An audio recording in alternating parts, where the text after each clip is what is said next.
बघता नमस्कार महाराष्ट्र। सुरुवातीला एक मोठी बातमी। नगरपालिकांच्या निवडणुकीमध्ये नेत्यांनी आपल्या कुटुंबियांवरती उमेदवारीची खैरात केलेली आहे। जामनेरमध्ये गिरीश महाजन यांच्या पत्नी साधना यांना उमेदवारी देण्यात आली।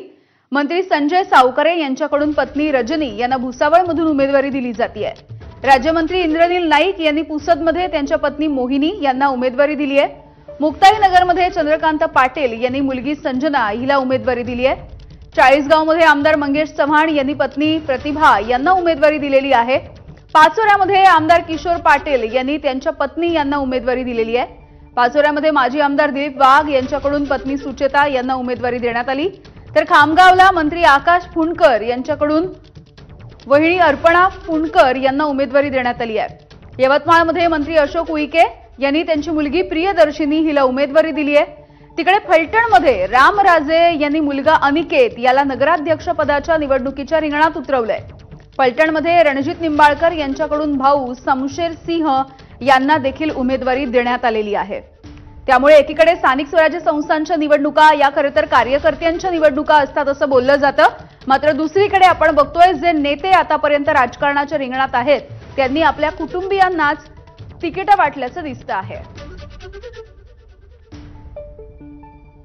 त्यामुळे कार्यकर्त्यांच्या या निवडणुकांमध्ये आता अनेक स्त्री उमेदवारांना या निवडणुकीच्या रिंगणामध्ये उतरवलं जातंय।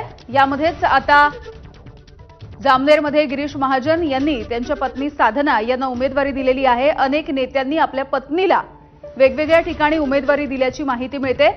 तर जवळचे नातेवाईक असणाऱ्यांनाच आता निवडणुकीच्या रिंगणामध्ये उतरवलं जात आहे।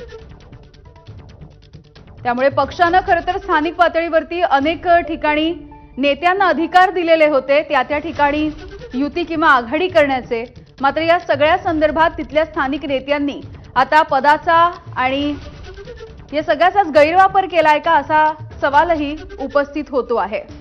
त्यामुळे ही काही प्रमुख नावं आपण बघतोय ज्यामध्ये गिरीश महाजन यांनी त्यांच्या पत्नींना उमेदवारी दिली आहे। संजय सावकारे जे मंत्री आहेत त्यांनी देखील आपल्या पत्नीला उमेदवारी दिली। तिकडे राज्यमंत्री असणाऱ्या इंद्रनील नाईक यांनी देखील आपल्या पत्नीला उमेदवारी दिली आहे आणि निवडणुकीच्या रिंगणामध्ये उतरवलेलं आहे। अनेक ठिकाणी बघूया आपण ग्राफिक्सच्या माध्यमातून। मंत्री इंद्रनील नाईक यांच्या पत्नी मोहिनी नाईक, आमदार मंगेश चव्हाण यांच्या पत्नी प्रतिभा चव्हाण, मंत्री संजय सावकारे यांच्या पत्नी रजनी सावकारे।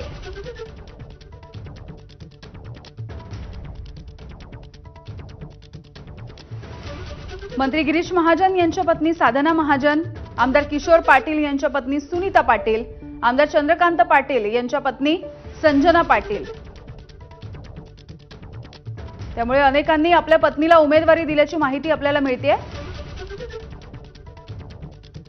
निलेश बुधावले आमचे प्रतिनिधी आपल्याला माहिती देत आहेत। निलेश, आपण बघतोय स्थानिक स्वराज्य संस्थांच्या निवडणुका खरं तर कार्यकर्त्यांच्या स्थानिक पातळीवरच्या नेत्यांच्या निवडणुका असतात असं बोललं जातं, मात्र पक्षाने सर्वाधिकार दिल्याचा गैरफायदा होतोय का?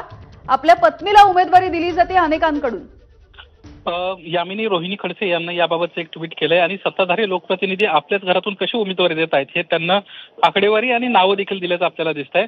त्यांचं असं देखील म्हणणं होतं, हम करे तो राजनीती, तुम करे तो घराणेशाही, अशा पद्धतीची टीका त्यांना केलेली आहे। खास करून जळगाव जिल्ह्याचा विचार करायला गेला तर साधना गिरीश महाजन या गिरीश महाजन यांच्या पत्नी आहेत, त्यांना देखील उमेदवारी दिली आहे। जे मुक्ताईनगरचे आमदार आहेत चंद्रकांत पाटील त्यांना आपल्या मुलीला या ठिकाणी उमेदवारी दिलेली आहे। चाळीसगावचे आमदार प्रतिभा चव्हाण या मंगेश चव्हाण यांच्या आमदारांच्या पत्नी आहेत।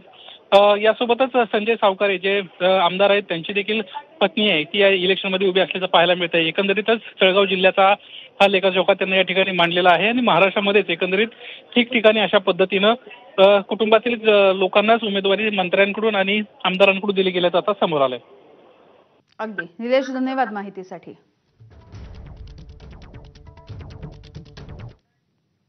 कल्याण डोंबिवलीमध्ये भाजपने एकनाथ शिंदेंना जोरदार सरप्राईज दिलंय। शिंदेंच्या शिवसेना